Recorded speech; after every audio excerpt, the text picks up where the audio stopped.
Kneel before Zod! You can't go! All the plants are gonna die! I'm gonna take a bath. Bad dates. I'll alert the media. Boys, keep off the moors. It's evil! Don't touch it! The name's Pliskin. No wire hanger!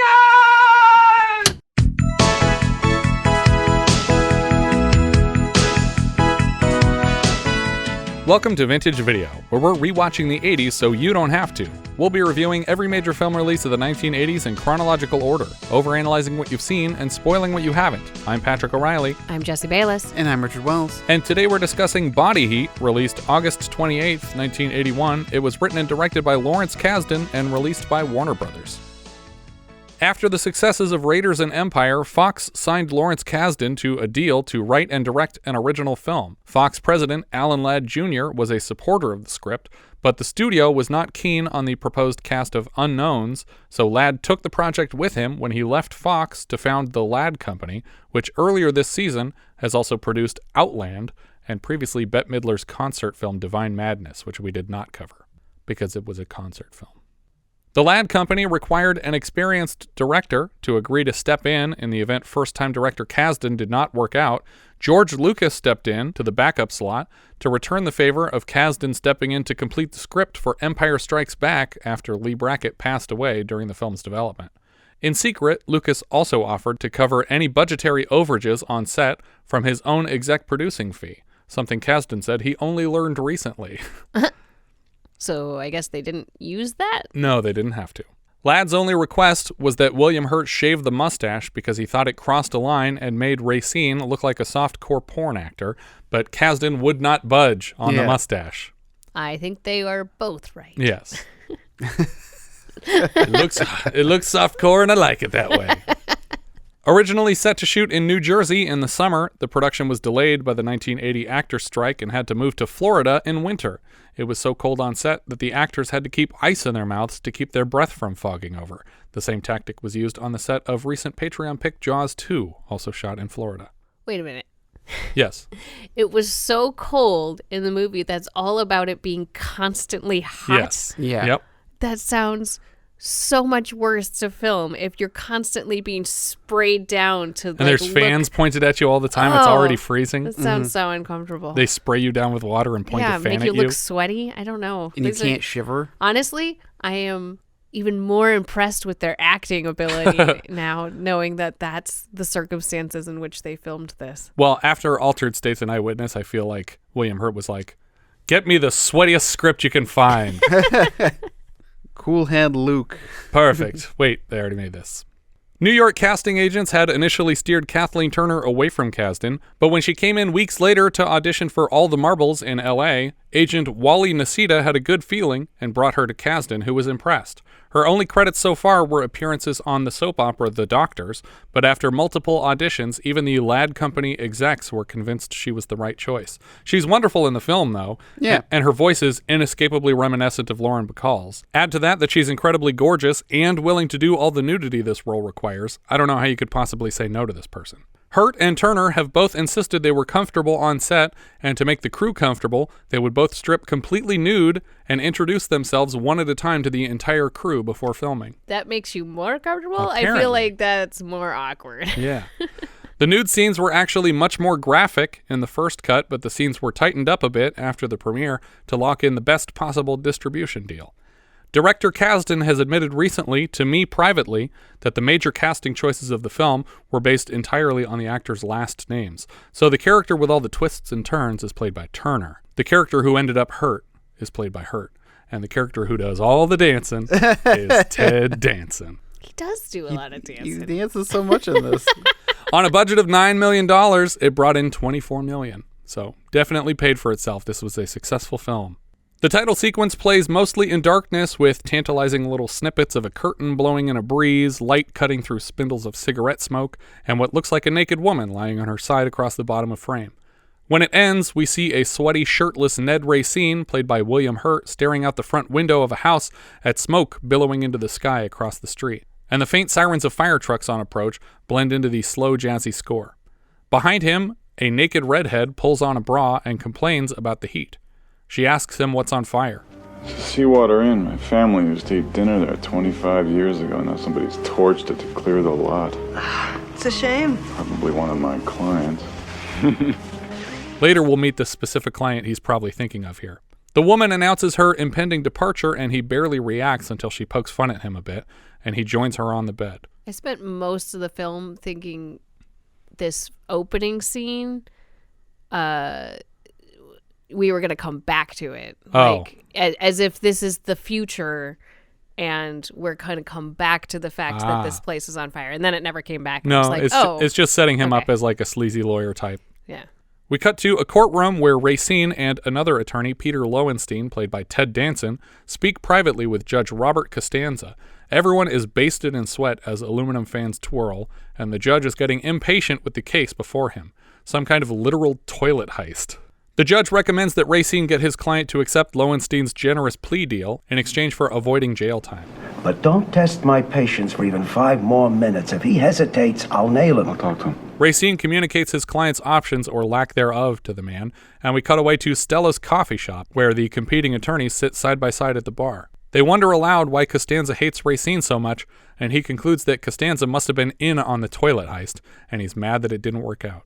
Lowenstein is late back to the courthouse and does a little dance on his way out of the coffee shop. Stella, working the counter, tries to spill some local gossip on Racine, but he guesses all the pertinent details. He tells her these rumors are beneath her, and she realizes he's right and blames the heat. On his way home from a bar that night, Racine passes a concert on Miranda Beach. He notices a woman in white stand and leave the audience and moves to follow her. Do you remember the last time we had a concert on the beach? Concert on the beach. It didn't end well for many of the people attending the concert. Fear No Evil? Yeah. Was that a concert or was that a it was like passion play? It was like the high school performance or something like that. Yeah. People are getting struck by lightning and exploding. Racine strikes up a conversation looking out at the ocean. I'm a married woman. Meaning what? Meaning I'm not looking for company. You should have said I'm a happily married woman. That's my business. He keeps digging into her business, and she seems amused by his efforts. You're not too smart, are you? I like that in a man. I like that line a lot, too. That's what you like in me, that I'm an idiot. We should reevaluate that. No, it's perfect. He's persistent about buying her a drink, and she talks him down to a snow cone instead. He correctly guesses from her outfit and demeanor that she has a house in the Pine Haven neighborhood. She chuckles at one of his jokes and spills cherry snow cone syrup down the front of her dress. He leaves her to get a paper towel. Dip it in some cold water. Right away, I'll even wipe it off for you. You don't want to lick it?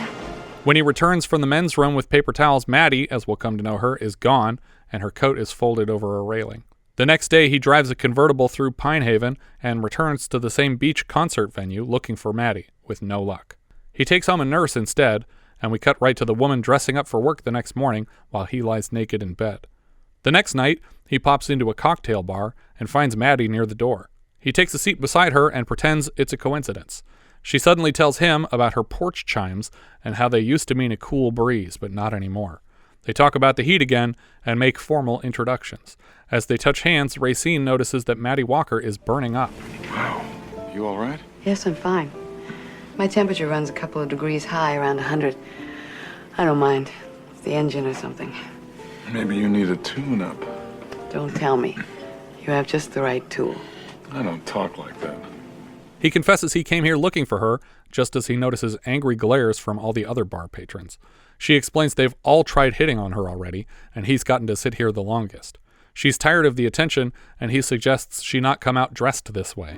This is a blouse and skirt. I don't know what you're talking about. You shouldn't wear that body. When she announces her intention to leave, he asks to follow for a chance to see the chimes, and that's it, he promises.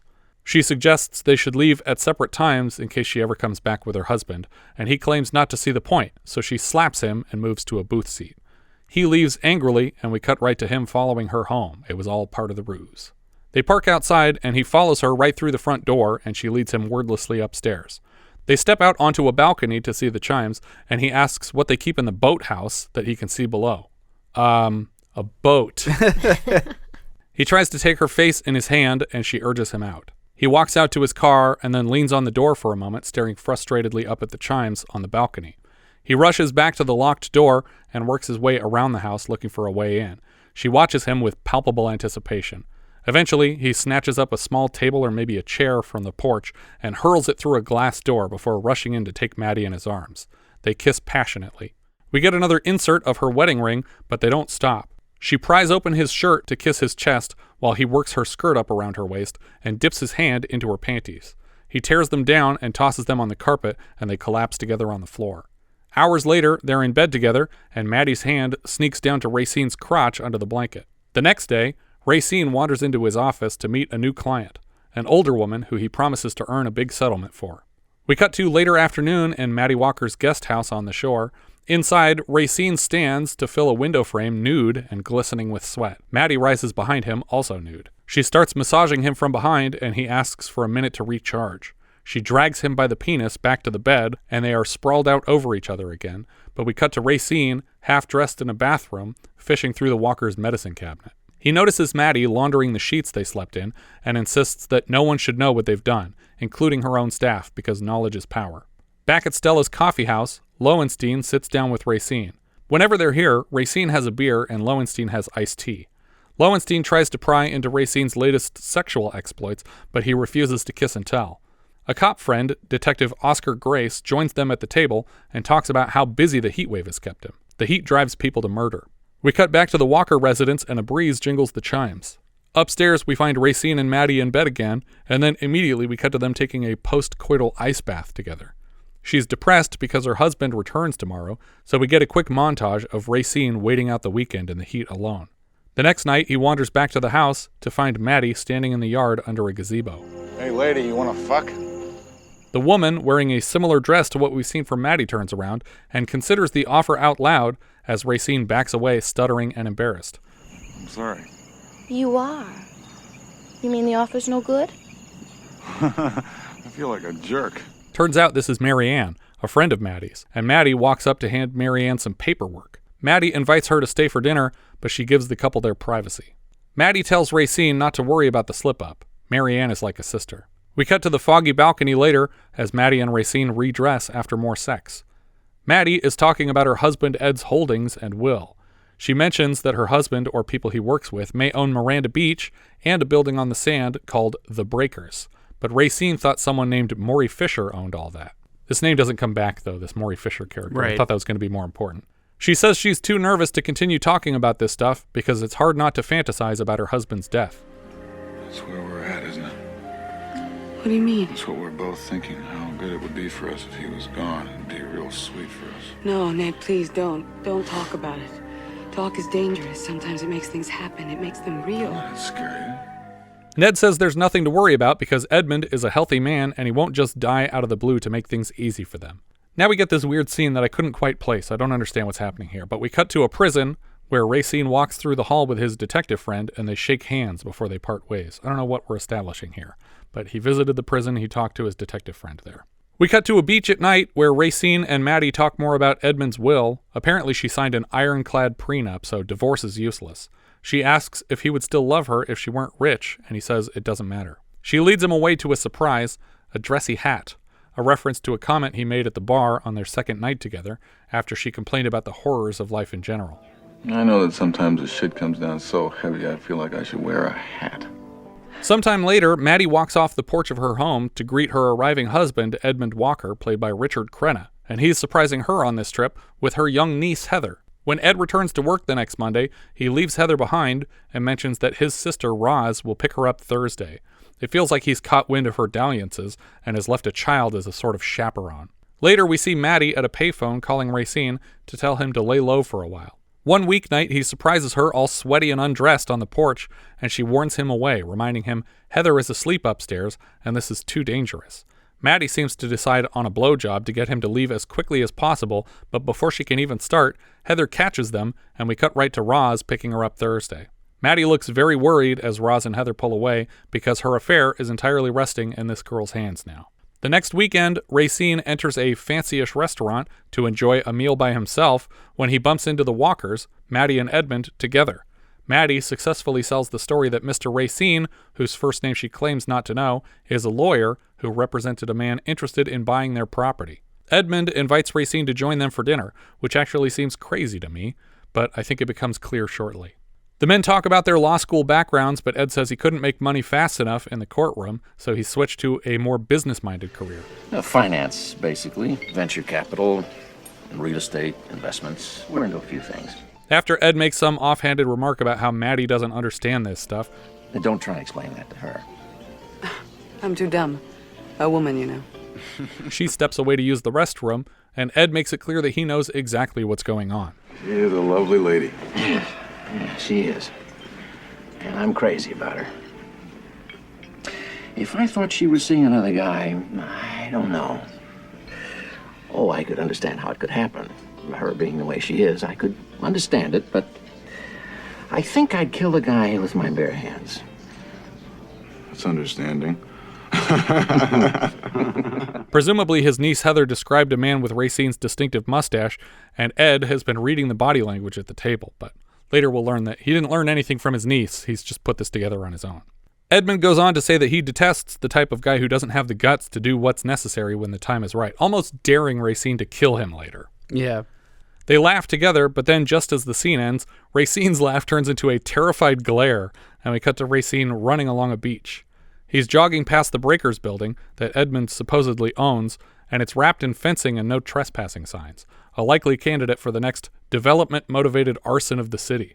Back at the office, Racine has several messages and finds Matty standing behind his desk. She says no one saw her, and he's confused how she even got inside. She misses him desperately, so the second Ed left, she came straight here. She and Racine talk through all the ways they've ever reached out to each other over the phone, and when she asks why he's so concerned, he cuts right to the chase. Because we're gonna kill him. We both know that. She's not fazed at all by the announcement, and they go right back to kissing. It's real, man. It's real, all right.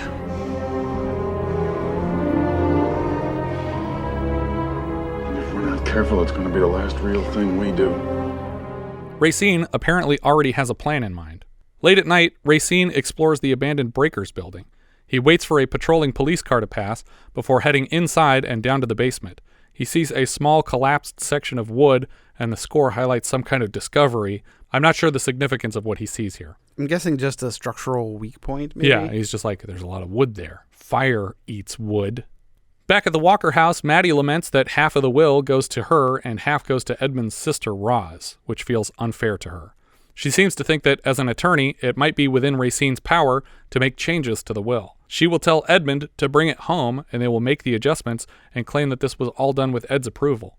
Racine is terrified at the prospect and immediately shuts the idea down. Steps like these are suspicious and will fuck everything up. She pretends to agree. Racine starts putting together a plan, and Matty insists on driving him. She wants to take all the risks together. We cut to a workshop where Racine seems to be working on a bomb or something, while his buddy, Teddy Lewis, played by Mickey Rourke, is blasting Bob Seger tunes full blast. That was Mickey Rourke? That was Mickey Rourke, yeah. What? Isn't he cute? I don't think I've ever seen him before. He's weird looking. He was in Fade to Black. Remember the movie trivia? I don't remember that. He was also, I think he was with Jeffrey Lewis in that house in the middle of nowhere in Heaven's Gate, where they wallpapered the place with newspaper. Oh, man. I mean, he just doesn't... It doesn't register to me as Mickey Rourke because it just doesn't look like him. Well, that was him. When Teddy notices Racine having trouble, he steps in to help. Teddy warns him that if he uses a device like this, it will be blatant arson, but Racine doesn't give a shit, probably because he doesn't stand to gain anything from whatever he plans on burning down. He should care more about whether it's recognizable as arson, though, because if he's pinning this on Edmund, he should try to emulate Edmund's caution to make it believable. Well, yeah, I mean, I guess the plan would be to set it up that Edmund got caught up in his own plot to burn down this building. Right, but like Edmund's smarter than Racine is, so Edmund would care if it just looked like a bomb went off in this basement. He would try to make it look more like an electrical fire. For some reason, Teddy waits till after he has fixed the bomb to tell Racine whatever he's up to is a bad plan. Anytime you try a decent crime, you got 50 ways you can fuck up. If you think of 25 of them, then you're a genius. And you ain't no genius. You remember who told me that? Without any further context, the implication is that this is advice Racine has offered to Teddy in the past. Sounds like Teddy is a former client who owes his freedom to Racine. We cut to Racine and Matty naked in bed together, talking out the plan. At 2:30 a.m., She will send Edmund downstairs. Racine will kill him and leave the city that night. By the time they reunite, Edmund will be dead and gone. The next day, Racine drives out to a vacant lot somewhere and meets with a salesman. He rents a car and stages it somewhere, but pauses for a concerned moment to watch a clown car drive past him. I'm not sure why. There's a clown car with a clown in the driver's seat driving past him. And I think maybe the implication is that he's like, am I being a fucking idiot right now? Like he's watching this guy go by and be like, am I a clown? No, this is a great idea. Meanwhile, Matty takes a bath. We just get a random shot of her bathing. Racine hands off the convertible to the valet at a hotel, and he goes inside to check in. That night, at around 1:15, Matty is watching the clock in bed when Edmund rises suddenly to grab a drink from downstairs. Racine is still an hour and 15 minutes from ready, so she coaxes her husband back to bed for a little sexy times. They finish a little after 2, and she tries to drag it out longer. Don't stop. You trying to kill me? Edmund is startled to attention by a sound downstairs, and he's certain there's someone else in the house. He dips into the closet for a second and emerges clutching a shiny new revolver. Matty is terrified to see the unexpected gun in his hand. She waits silently upstairs while Edmund pursues the sound downstairs. I feel like the smart and unsuspicious thing to do, if she were actually concerned, would be to shout out to the house, "Whoever you are down there, my husband has a gun and he knows how to use it." And you could just claim you were trying to scare them away and not inform the robber. Yeah. Instead, just as Edmund flicks on a light, she shouts, He has a gun! Racine busts out of a closet with a 2x4 and manages to swipe the gun out of Edmund's hand. The two men wrestle on the floor until Racine gets a hand on the wooden beam again, and he cracks Edmund over the head with it until he's dead. It's a lot like what happened in The Postman Always Rings Twice, where the kill kept going wrong in unsuspected ways until Nicholson bashed the guy's head in. This whole movie reminded me of that movie. It's that movie, it's Double Indemnity, it's a couple different movies that are all kind of mixed together, all James M. Cain stuff. I feel like at this point, though, now that it has gone wrong, wouldn't it make sense for him to just get out of there and then they just leave everything as it is and stage it as a robbery gone wrong? I don't know. I don't know if that's better or worse. I'm just it does seem like complicating things is always a mistake. Yeah, but I'm just like, he came downstairs with a gun. It was his gun. He ended up bashed over the head and dead. And it's just like, okay, just leave it at that. Why is that? Maybe that doesn't problem? make sense because using a 2x4 to bash the guy unconscious is a very weird choice for a home invader. Yeah, I just feel like they would have been way more successful if they just left him there. Sure. And left the story. And well, I think there's also an argument to be made for the fact that they had a plan that was already set, that they've already thought through, and now it's risky to start changing the plan and making up new things on the fly without thinking all the consequences through also down the road. The difference there, too, is that this person who broke into the house might be an accomplice of hers that was sent there to kill her husband, whereas the plan that they had set up is to make him look guilty in addition to being dead. Not like someone killed him, but like he did it to himself. Later, he tucks the body wrapped in plastic into the trunk of their car, and he tells Matty to clean things up inside and then follow him 15 minutes behind in the rental car and to be careful in the fog. Racine pulls away from the house, but the fog is so thick that he can't see in front of him and collides with low-hanging branches and shit that seem to imply that he's not even on a road per se. But he doesn't get out and look around or anything. He's just like, I'll just keep going this way until I see the building I want to be at. That's how it works. That's how driving works.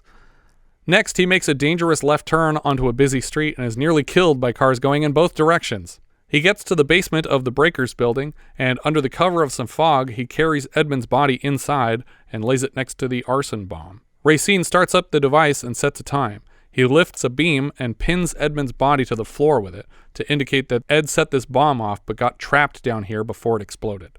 Outside, Matty pulls up to collect him. As soon as Racine is in the car, he pulls Matty down out of sight as a police cruiser patrolling the area passes by. It seems he was hoping they would notice the fire on their patrol, but he's running later than he'd hoped. I thought for sure he was having her duck down because of the explosion. Oh, yeah. I think we're supposed to assume that, and then the light goes by, and you're like, oh, it wasn't the explosion. And then we're worried, is the bomb even going to go off? But then we see it go off. Matty and Racine part ways for potentially a long time to minimize any suspicion about them. The bomb goes off, and the Breakers' basement is all flame. Matty listens from her foggy balcony as she can hear fire trucks in the distance. Sometime later, Racine is working in his office when a call comes in from a Miami lawyer named Miles Hardin. That's a bad sign. Matty said that Edmund's will was in the office there, and this is already a very disconcerting development. When Racine picks up the line, Hardin hits him with a seemingly innocuous question, and Racine doesn't even know it's the last nail in his coffin. Miles Hardin of Morris & Dale in Miami. Yes? As you know, we represented Edmund Walker. Yes? Yes. Even Hardin sounds surprised Racine would admit to knowing this, and it's already too late to say, why would I know that? I had dinner with the guy once. He's committed now to whatever story Matty has told these people. Well, I would, yeah, it seems he would. He has to go along with it because he can't contradict what she said. Right. Yeah, because, if he had said, I've never heard of you, it wouldn't have made sense. Right, but he's committing to her story, which might have been, this lawyer told me to do this, and he said he was going to kill my husband, and that's the end of the everything. Mm-hmm. It turns out that when Racine refused to adjust the will, Matty just made the adjustments herself without telling Racine, and simply attached his name. Racine will have to go along with Matty's original plan, however suspicious it may be. Well, Mrs. Walker has submitted the new will you wrote up there. I see. And frankly, Mr. Racine, I think we may have a problem. Hardin says all the relevant parties should meet to discuss the issue at their nearby sister firm, Schiller Hastings. Everything is set for 10 a.m. tomorrow. Matty and Roz will both be there as well. Roz, who, based on the adjustments Matty was proposing, would be cut out of the will entirely. After he hangs up, he tries and fails to reach Matty by phone, and stares across his office at the hat she gave him, hanging on a coat tree by the door. At this point, I was assuming that it would turn out that this was Edmund's hat, and she tricked him into accepting it as a gift so he'd have more evidence in his office. At Schiller Hastings, Racine shakes hands with the expected parties to offer condolences, and finds Lowenstein here at the firm's request because he's handling the inquiry into Edmund's death. Hardin mentions the original will, as we know, split the estate evenly between Matty and Roz, but recent changes were made, witnessed by Mr. Racine and Matty's friend Marianne, who is unfortunately visiting Europe at the moment, but likely more than happy to cooperate with any investigation upon her return. Racine expresses some confusion as to the precise issue. The signatures and authenticity of the will are all fine, but there is a technical error with the amendment willing part of the estate to Heather. Before explaining the problem, Hardin asks permission to smoke, and the entire room joins him in a round of carcinogens, except for Lowenstein at the other end of the table. No, I don't need my own. I'll just breathe the air. In writing the will, I'm afraid Mr. Racine violated what's known as the rule against perpetuities. It forbids an inheritance to be passed down indefinitely for generations. Racine appears mortified that Matty would attribute such a mistake to his name, but he's also a couple steps ahead in solving the method behind her madness. So this was a trick in order to make it seem... It was a negligible change to the will. Right. It would seem like a negligible change. Right, but change. they wanted to make sure it didn't look like they just cut Roz out or Heather out completely on purpose, that it was a quote-unquote accident because of a technical legal issue. Yes. Hardin came to town to see if this is a common mistake for a lawyer of Racine's professionalism to make, and spoke with Judge Costanza, who not only had thoughts on Racine's professionalism, but pointed Hardin to the Gorson case, another recently invalidated will that Racine's mistakes had thrown into chaos. Racine was actually sued for his incompetence in that case. It should be obvious from this point that Matty sought Racine out specifically because it would be believable that he would fuck something up like this again. Yes, what does this all mean? It means, I'm afraid, that Edmund's will is invalid. Edmund Walker died intestate, as though there were no will at all. Matty pretends not to understand the implication, so Racine is invited to explain for basically just Roz's benefit, or rather lack thereof, because... In the state of Florida, when a person dies without a will and there are no children or surviving parents, and the spouse inherits everything. My God. You mean it's all mine? Though that was clearly not your husband's intention. Probably should have phrased that differently. Yeah. Yeah. Hardin points out that although the money is officially hers to do with as she pleases, her husband had clear intentions to provide a benefit to Heather, hence bothering to update the will at all. In the parking lot after the meeting, they are quickly flirting again, but Racine makes it clear how furious he is. She invites him to the house tonight, and he laughs off the invitation because the timing is impossibly bad. He seems to agree anyway. When Racine gets home, he finds his front door open and Lowenstein and Detective Oscar Grace inside. They're curious how Racine ever got involved with this woman because Oscar has doubts on the official story of her husband's death.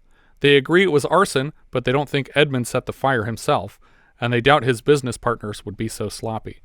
They agree with Edmund's sister Roz that Matty seems insufficiently bereaved, but won't say anything about it until it's clear how the will shakes out. Matty could always agree to the terms of the flawed will, but something tells them she won't. Oscar seems to think the changes to the will are suspicious too, since this Mary Ann character is supposedly in Europe but has no current passport. As far as I'm concerned, not enough attention is being paid to the fact that this will was updated maybe a week before the guy died. Like, isn't that always suspicious when a person dies in an accident so close to the will being changed? They warn him against associating with Matty. Take some incredibly intelligent advice and stay away from her. He's right for once.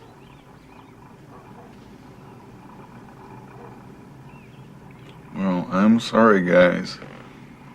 I just can't do that. Why not? Well, for one thing, did you get a look at her? That wouldn't be quite so meaningful, except that today she started coming on to me, and in case you haven't heard, that lady's about to come into a great deal of money. The fact is, she invited me out there tonight, and I am going, and I am going to keep on going. As many days, or nights, or weekends as she'll have me. Why does he do this? In this case, it would actually be much more suspicious if he turned her down, since we've established him as a short-sighted, horny idiot. Yeah. I guess, but at the same time, I thought the whole plan was to be distanced from each other for a long time. Yes, but now she has brought him into the story as the person who adjusted the will. He didn't even want to be her attorney. He wanted to be a person she'd never met before. I still feel like... But now that she's dragged him into it, he knows that Lowenstein would be suspicious if he didn't go for her. That's weird. When Lowenstein reminds him that this woman probably just killed her husband, Racine has an amusing but logical response. That lady may have just killed her husband. Peter, she's not going to inherit anything by killing me. Besides, maybe she'll try to fuck me to death. After a final warning, Oscar and Lowenstein leave. We cut right to Racine in bed with Matty as she talks through her life story. She went through struggles with drugs until a kindly attorney helped her out with a job. That's where she learned the trick with the will. Racine warns her that they already suspect she's involved, and she says that it's all in their hands now, nothing left to do about it. We cut to the police department as Roz and Heather are walked in by Lowenstein. No doubt they're here to make a statement alleging that Matty was involved with another man prior to her husband's death. In Detective Oscar Grace's office, Racine is for some reason having to defend a recent trip to Miami for business. Apparently the trip coincided with Edmund's murder. The latest turn in what has become a homicide investigation is that Edmund died without his glasses he would certainly have worn to drive in fog and set off a bomb for the purposes of arson. Racine claims not to understand why they've asked him here today. Look, what is this? What do you want? Am I supposed to be an undercover agent for you guys or something? That's an interesting choice of phrase. Well, suppose tonight I ask her. Say, did you kill your husband? My friends were just wondering. Another more troubling development is that Heather is here to describe a man who visited her aunt prior to Edmund's potential murder, and Racine does nothing to mask his horror at this revelation, but nobody seems to notice. Oscar offers Racine the option to leave through a back door to avoid seeing Roz and Heather, presumably to test his guilt, but Racine decides to make a show of not only leaving out the front, but stopping to chat with the little girl one-on-one to prove he isn't the man she saw. Yeah, I mean, either all in. This might as well give it over with now. Yeah, you can confess by going through that door or confess by getting caught. Those are your two choices. Well, I thought that they were trying to trick him to going through the door because that's where the girl was. Oh, that would be interesting too. Like, you should leave through this door. Yeah. Lowenstein watches this whole interaction with the girl and then meets Racine at Stella's next door for drinks. He tells him the full testimony of the girl, that she saw her Aunt Matty about to blow some sweaty guy on the porch. And he and your friend are going at something that Heather can't quite figure out, but which sounds suspiciously to me like oral genital contact, which I'm proud to say is no longer illegal in this state. Amusingly, oral genital contact was actually illegal. It was a misdemeanor at the time, according to Florida Statute 800.02, though rarely enforced. It wasn't officially struck down until 2003, when the Supreme Court officially invalidated all laws banning sodomy, and it was a part of the same law. Huh. But when it comes to describe the man, Heather only seems to recall one specific detail. Guess what he looks like? I don't know. Well, he looks about 7 or 8 inches long, shiny, and very, very bald. They both laugh at this girl's traumatic experience for a while, and then we cut to the Walker estate as Racine pounds on the wall beside Matty, demanding answers on the missing glasses, worried they might have his fingerprints on them. Matty blames their disappearance on her recently fired maid, who grew uncomfortably observant after Ed's death. Racine says that if her maid wanted to blackmail them, she'd have done it by now. Matty claims to be disturbed by Racine's reaction to all this, like he's somehow turning on her. All we have is each other. I'd kill myself if I thought this thing would destroy us. They embrace again, and we cut to Detective Grace speaking with the hotel staff about the recent stay of a Mr. Ned Racine. Next, he ends up at the same Ajax rental where Racine borrowed a car. We cut to a dock near the breakers at night where Lowenstein dances around, waiting for Racine to pause for a break in his nightly jogging. Right away, Racine pulls out cigarettes for each of them to complete the exercise routine, and Lowenstein notes they're the same brand that Matty Walker carries around. This is gonna be one of those conversations, because if it is, maybe I should have my lawyer present. Buddy, your lawyer is present. Since we've already established that Lowenstein is not a smoker, he tosses the lent cigarette into the water. Lowenstein doesn't mask what he knows to be the truth. He's certain that Edmund was killed, but he also knows the guy deserved it. In fact, he couldn't give less of a shit how any of this goes down, but Oscar's not like that. He will pursue things to the end of the earth for a satisfactory answer to things. Oscar's unhappy right now. I mean, he is in pain. Why is that? Because he likes you. He likes you even better than I do. That's why he's busting his butt trying to find this Marianne Simpson. Marianne's home looks like it was quickly abandoned. Racine's alibi was that he was asleep in his hotel, but apparently someone called the hotel, convinced the staff there was some emergency, and was patched through to the room. Your phone rang and rang, but you didn't answer. It's easy. Don't say anything. On top of that, an anonymous party is trying to hand over the glasses to the police. It is abundantly clear now that Matty has decided to frame him for everything by punching hole after hole in his story. Sometime later, Racine is drinking at the bar when he is approached by another attorney who thinks he looks familiar and is disheartened to realize that this is Racine, the guy who screwed up the Gorson case a few years ago. He apologizes for taking the case to trial, but says Judge Costanza insisted on it. Racine tells him it's water under the bridge, and the man claims he tried to make up for it by passing his name along to a woman named Matty Walker, who needed a lawyer in his neck of the woods.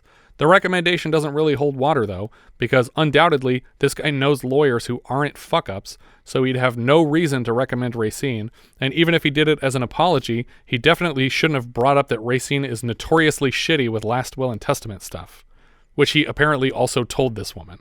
All things considered, it shouldn't be news to Racine that Matty sought him out from the beginning, because what are the chances she would stumble upon a lawyer to blame for fucking up her husband's will, who just happened to fuck up another high-profile will a few years earlier? How did she stumble upon him? I'm kind of bothered by the concept that... I think she's just been looking for an attorney for a while and was asking for a fuck-up of an attorney. No, I know. But once she decided on him, they met... after this concert. It's like, how would she know that he was going to be around at that time? Or maybe she's been following him around for a while. I actually thought at the end of the movie it would have been neat to rewatch it and just notice her in the background of places where he was, where she tried to get his attention earlier, but he missed her. So to just imply that she'd been following him for weeks before he finally noticed her. But I think she knew what she's working with. And she knows that all he has to do is see me somewhere. So I have to find out where he goes and be at those places. And there's no way this guy's not going to hit on me based on his background. Yeah, I guess. Based on what Lowenstein told him earlier, Matty is trying to get him caught already. This reveal doesn't really add any new information. That night, Racine pulls up outside Matty's home, stops for a moment, and then swerves away again without going inside. Well, I think he realizes she's not there. Right. The next day, Racine walks into his office and gets a note from his secretary that Teddy Lewis, the Mickey Rourke bomb expert character, is being held in county and would like a word. It turns out he didn't call as a client, but as a friend. He wanted to warn Racine that he got a call from Matty Walker about building another explosive device. She claimed to be asking on Racine's behalf and specifically requested something she could rig to a door with a timed delay. Does he actually use her name here? Actually, no, you're right. No, yeah, she doesn't say her name. He says, a really pretty girl reached out to me. Racine tries and fails some more to reach Matty by phone, but she calls his office right back. She makes a lot of claims in rapid succession, but Racine sits quietly to absorb them all. She says she has all the money now, and the glasses, which she bought back from her maid for an untold sum. She made it all very difficult, but I think it worked out. Do you have them? No, she wouldn't do that. She's putting them in the boathouse, in the top drawer of the dresser in the boathouse. They should be there now if she's kept up her end. She urges Racine to check on them immediately because she doesn't trust the woman, and they will reunite tonight at her house.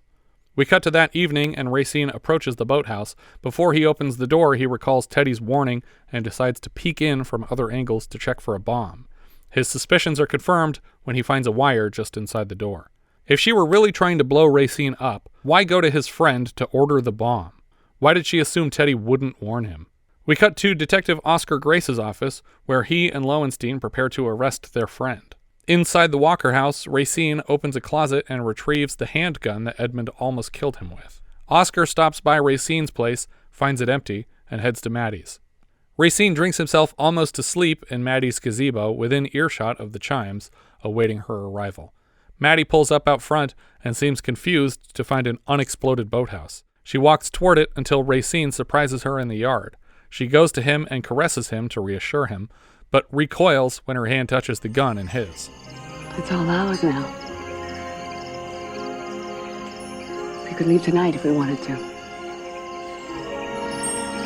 It's all over. Yes, it is. She backs away frightened. He tells her he didn't see the glasses in the boathouse, but doesn't specify that it's because he never went inside. Honestly, how could she possibly explain an exploded boathouse with Racine's body and her husband's glasses, though? Like, what would have been the story there? I don't think that was her plan, but Racine seems to think that was the plan.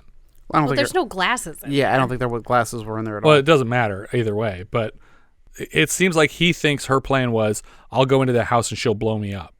How is she going to explain to the police that there was a bomb in her boathouse that blew this guy up? Oscar arrives at the edge of the property just as Matty begins pleading with Racine. She wants to know how she can prove her love, and he suggests that she head down to check on those glasses. You said they weren't there. I said I didn't see them. Somehow, Oscar notices them talking in the yard without Racine seeing or hearing the police car pull up. When Matty volunteers to look for the glasses, I think we're supposed to suspect that perhaps Matty is being framed in some way by Marianne, as she truly loves Racine and doesn't know about the bomb. She stops one last time to profess her love, and then Racine and Oscar watch her walk to the house.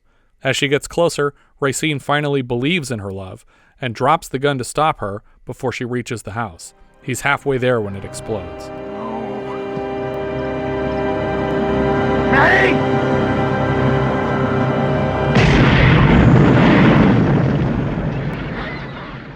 And we cut to Racine in a jail cell, presumably having been convicted for the deaths of Edmund and Matty Walker. Unclear what his motive would be in Matty's death, since all of the money would probably go to Roz anyway, or the state. It's not like he's already in her will. Right. The camera slides overhead and stops above Racine and then spin zooms into his face as a realization strikes him. She's alive. Racine spells out the entire plot to Oscar as he has solved it. The body discovered in the exploded boathouse was not Matty's, but that of the still missing Marianne. Oscar says they identified Matty by dental records. Racine suggests that the woman they knew as Matty Walker was just using the name, but the body they found is the real Matty, that fake Matty had been posing as in an effort to reset her life. Racine suggests that the girl he knew as Marianne was the real Matty, and she showed up when she learned of the scheme, so fake Matty had been paying her to keep quiet. That's what the paperwork was that we saw them exchanging that night. The bomb at the boathouse was meant to kill real Matty and Racine at once, so that fake Matty has nobody to fight for the money.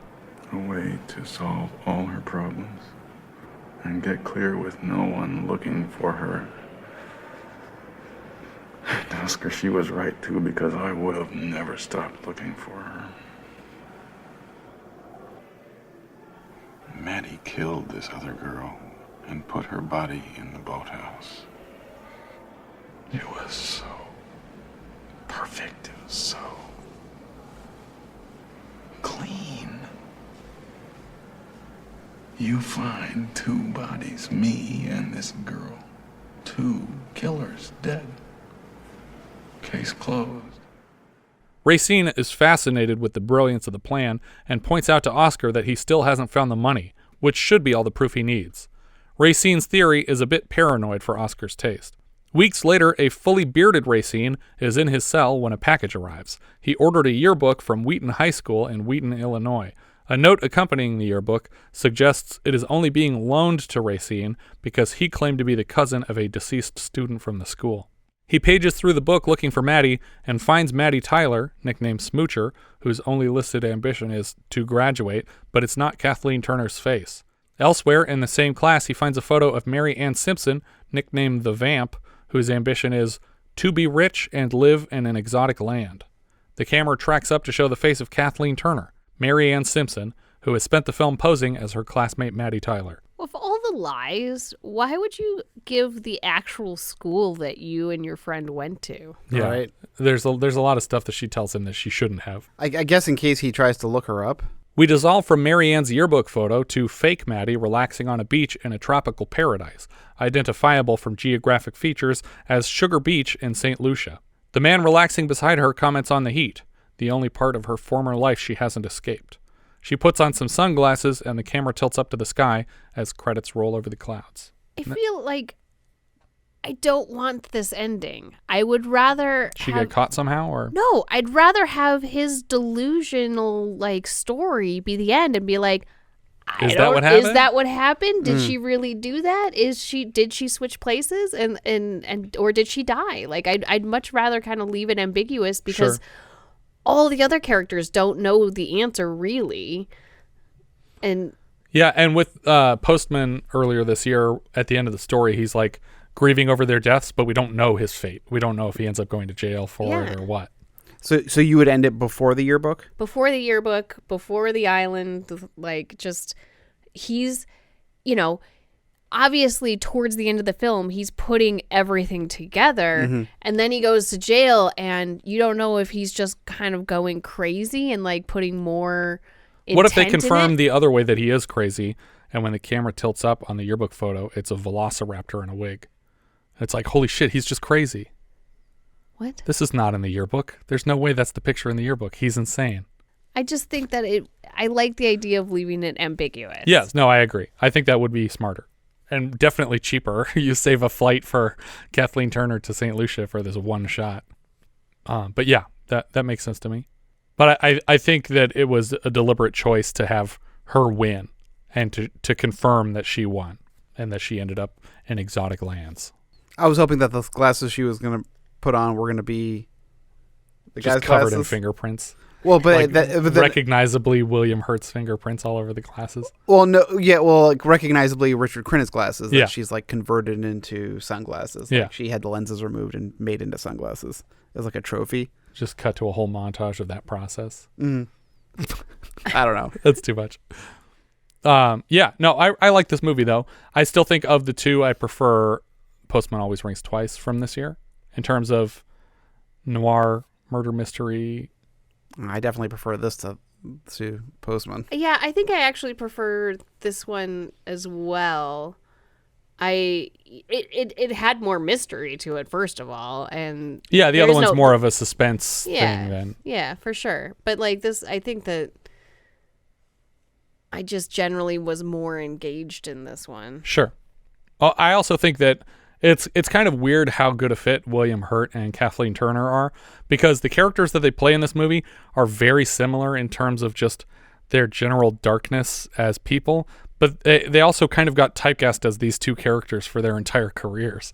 So both of them feel very at home in these roles, but they're also how I think of these two actors. They're a good fit here. Do we know how we're doing Letterboxd? This is a thumbs up for me, by the way. Yeah, I give it a thumbs up. Yeah, total thumbs up. Are you pulling up your list, Jess? No, definitely not doing that. Just sending a text to the real Matty Walker. Doe T. Walker. Remember that from the Scary Stories to Tell in the Dark? No. The entire Doe T. Walker. It's a talking dog and weird shit. What about you, Richard? Where do you have it on Letterboxd? I have it pretty high. I have it at 21. Okay. Which puts it below Blowout, but above Eye of the Needle. All right. I have it at 23rd, which is also above Eye of the Needle, and just below Postman Always Rings Twice. I originally had it very close to Postman Rings Twice, but then I bumped it up a few notches because I liked it better. So I have it at 28, which is below Endless Love and above The Fan. Okay. And that's out of 114 now. Our writer-director here was Lawrence Kasdan. He just wrote Empire Strikes Back last season, and he came back strong this season with Raiders, Body Heat, and Continental Divide. This is his first directing credit. Later he writes Return of the Jedi, The Big Chill, Silverado, The Bodyguard, Dreamcatcher, Force Awakens, and most recently Solo. The producer here was George Lucas. He's that Star Wars guy he has a beard and glasses. Never heard of him. Music was from John Barry, best known in my mind for the Bond theme that it turns out he might have just arranged from a composition by Monty Norman, who we just lost a couple weeks back. So far, we've heard Barry's work on Raise the Titanic, Somewhere in Time, Touched by Love, Inside Moves, and The Legend of the Lone Ranger. So very busy guy at this time. Cinematographer Richard H. Klein previously lit Camelot, The Andromeda Strain, The Mechanic, Soylent Green, Battle for the Planet of the Apes, and Star Trek TMP. We've seen his work as a DP on Touched by Love and The Competition, and he's back for Death Wish 2, Breathless, All of Me, The Man with One Red Shoe, Howard the Duck, and My Stepmother is an Alien. Editor Carol Littleton, Kasdan insisted on a woman editor because he valued a female perspective on the tasteful eroticism. She went on to work with Kasdan several more times and has credits on E.T., The Big Chill and Silverado for Kasdan, Benny and June, Dreamcatcher for Kasdan, and the Manchurian Candidate remake. William Hurt played Ned Racine. This part was offered first to Superman himself, Christopher Reeve. He didn't think audiences would buy him as a sleazy lawyer. We've seen Hurt so far in Altered States and Eyewitness, and I think we've lost him since our Eyewitness review. He just recently passed March, away. I think. He's back later for The Big Chill and The Accidental Tourist and I Love You to Death for director Kasdan. Later he appears in Broadcast News, Lost in Space. He was also General Thunderbolt Ross for the MCU. Worth mentioning that Hurt's partner at the time, Donna Kaz, wound up in the ER after being repeatedly subjected to physical abuse from William Hurt during the making of this film. Kathleen Turner played Matty Walker. Mimi Rogers and Angel Tompkins both auditioned for this part, but Matty was officially offered to Happy Hooker and Private Lessons actress Sylvia Christel, who turned it down. Christel is gorgeous, but I do not see her in this role at all. Mimi Rogers, that's an interesting choice. Yeah. Turner, Hurt, and Kasdan reteamed 7 years later for The Accidental Tourist. This is Kathleen Turner's first film acting credit, and she's back in '83 for The Man with Two Brains, and then Romancing the Stone, Pritzi's Honor, Jewel of the Nile, and Peggy Sue Got Married. She's the voice of Jessica Rabbit. She's the mom in John Waters' Serial Mom, and she had a great run on Californication. She has appeared on Family Guy as herself impersonating Peter Griffin. Good morning, guys. Peter, what's wrong with your voice? I got punched in the throat at the Clam last night. Now I sound exactly like Kathleen Turner. I'm just gonna get my Stromboli. Hey, get away from my Stromboli, Kathleen Turner! Nah. Prior to this film, Turner's only acting credit was on soap opera The Doctors as Nola Dancy Aldrich. She was replaced in that role by actress Kim Zimmer, who plays Mary Ann Simpson in this film. So they both played Nola Dancy Aldrich on The Doctors and Mary Ann Simpson in this film. Richard Crenna played Edmund Walker. In 1973, Crenna appeared in a remake of Double Indemnity, a James M. Cain story which obviously informed the plot of this film extensively, though in that film, Crenna played the love interest lured into murdering his lover's husband. He's probably best known as Colonel Troutman from the Rambo series, but he basically parodied the character as Colonel Denton Walters in Hot Shots Part 2. He also worked with our friend Cyrus Nowrasteh as Reagan in The Day Reagan Was Shot, and we saw him last as Trevor Marshall in Death Ship. I think he was like a chronically depressed ship captain who was retiring or something like that. Yeah.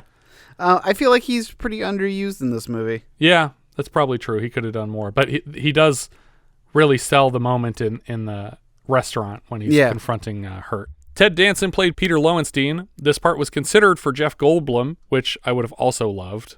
But I love Goldblum and Danson pretty equally. Those are both favorite actors of mine. I feel like Jeff Goldblum would have danced just as much. Yeah, probably. Or he would have Goldblumed a little. Goldblum came back to work with Kasdan for The Big Chill and Silverado. As the lead actor of Cheers, Danson has worked with two Star Wars actors, John Ratzenberger from Empire and Woody Harrelson from Solo, both of which were written by this film's writer-director Lawrence Kasdan. Danson has mostly TV work. He does show up in the Three Men and a Baby films with Gutenberg, who we just had in our Boys from Brazil review. One of Danson's biggest parts has been Sam Malone on Cheers. He was also Dr. John Becker on Becker. He was also wonderful in HBO's Bored to Death, and he's led multiple CSI series, but most recently he just wrapped up The Good Place on NBC, and he has a recurring role on Seth MacFarlane's The Orville, which currently resides at Hulu, and I hope it gets a 4th season, because the 3rd season's been pretty good. Yeah. I love The Good Place. Can't say enough good things. I just about it. finished it, actually. Oh, good. I just powered through it in like a week and a half, and Jesus, depressing finale. but yeah, it's fun. It's got some fun jokes in there. J.A. Preston played Detective Oscar Grace. He was Con McCleary in Remo Williams. He's also the judge in A Few Good Men for the famous You Can't Handle the Truth speech. He's a magistrate in Captain Ron and a senator in Contact. Mickey Rourke was Teddy Lewis. We've had him in Fade to Black and Heaven's Gate so far. He's also in Diner, Rumblefish, Barfly, Buffalo 66, Spun, Sin City, The Wrestler, and Iron Man 2. Kim Zimmer played Mary Ann Simpson. She was Lieutenant Kate Murphy in several MacGyver episodes, including 2 Dr. Zito episodes and one of the Western episodes. Jane Hallaren played Stella. She was Nurse Randall in My Girl. We saw her last season as Gloria Preston in Hero at Large. I think that's the reporter character who keeps saying that John Ritter is a fake. She was also Ellen in Modern Romance earlier this season. That's the one where Albert Brooks forgot who it was when he asked her out. Right. And then he picked her up and drove her around her building and dropped her off immediately because he said he wasn't ready to date. Michael Ryan played Miles Hardin. He was Sergeant Sullivan in Remo Williams and a middle-aged man somewhere in Tootsie. I can't believe you would just credit middle-aged man in that movie full of middle-aged men. Larry Marco played Judge Robert Costanza. He was Phantom's trainer in Don't Mess with Zohan. Phantom is the John Turturro character. Deborah Lucchesi played Beverly. She has mostly casting-related credits in films like Going Ape, The Big Chill, Falcon and the Snowman, and The Fly 2. Lynn Hollowell played Angela. She was Honeybun last season in Any Which Way You Can. Tom Sharp played Michael Glenn. He was Braden Aglet in Repossessed, multiple characters across 9 episodes of Dinosaurs, and he also played Jeff Taylor, the oldest brother of Tim the Toolman Taylor on Home Improvement. Robert Traynor played Prison Trustee. This is his first credit, and he's back as a desk clerk in Psycho 2, a ticket agent in Cloak and Dagger, and a Beverly Hills cop in Into the Night. Meg Kasdan played a nurse. She is the wife of director Lawrence Kasdan. She also shows up as a barmaid in Lawrence Kasdan's Silverado and a flight attendant in Lawrence Kasdan's The Big Chill. Bruce A. Lee played Man on Beach. Not that Bruce Lee, just this Bruce Lee. He's only in this movie, and his name's Bruce A. Lee. I think that's everything for Body Heat. If you guys have any thoughts you'd like to share, we are Vintage Video Pod on Twitter, Facebook, Instagram, YouTube, and Letterboxd, where, as I've said before, you can find each of our full movie rankings for the year. We can also be found at vintagevideopodcast.com. We also have a Discord. You can join the 24/7 movie chat and share your thoughts on episodes past, present, and future at vintagevideopodcast.com/Discord. And if you're listening on YouTube, don't forget to subscribe. What's that sound? We got one! That's right, it's a new patron. Jason Karenko is a $5 patron of the show. Jason now has access to 31 full-size 70s reviews and 36 minisodes from 1980 and a hand in choosing next month's film. Thank you so much for listening, and I hope you'll join us next time when we'll be discussing Choo Choo and the Philly Flash, which IMDb describes like so. Flash used to be a talented baseball player, but he took to drinking and now he sells stolen watches on the streets. One day he meets Choo Choo, who, before falling into alcoholism like him, was a successful entertainer. Now, she still dances, but in the streets, for no more than a cent or two. Luck seems to smile at them, that's not how I would have put that, the day they find stolen government documents forgotten someplace. They decide to return them to their legal owners, but instead of the expected reward money, all they get is a load of trouble. Oy. Doesn't that sound great? No. Doesn't sound at all like our last Alan Arkin film, Improper Channels, where they intercept a bunch of government information that they shouldn't have, and they try to return it and it only causes trouble. Anyway, we leave you now with a trailer for Choo Choo and the Philly Flash. Alan Arkin is the Philly Flash. If it wasn't for my feet, I would be in a Hall of Fame by now. An ex-baseball pitcher who's found another use for his arm. Want my watch? Get away from me. I don't know you. I don't want to have anything to do with you. All right. Gerald Burnett is Choo Choo, a ding-a-ling dance teacher who's completely out of step. One moment, you're done! Together, they have enemies who are ruthless, friends who are useless. We're gonna beat them to death with the arms we ripped from your shoulders. Wow! and information that is priceless. $2 million worth of players, and we're dealing with hot dog men. If we play our cards right, we could get $50 today. Maybe 75. They're up against the mobsters, the morons. Give me some rock. The military. Sure, why not? We'll sell them to the army. $300 are yours. They're in the water. Run! Over the land. I'm running! In the air. Flash! And the fate of the world has fallen into the hands of flakes. Think for a minute. What for? Alan Arkin and Carol Burnett are Choo-Choo and the Philly Flash.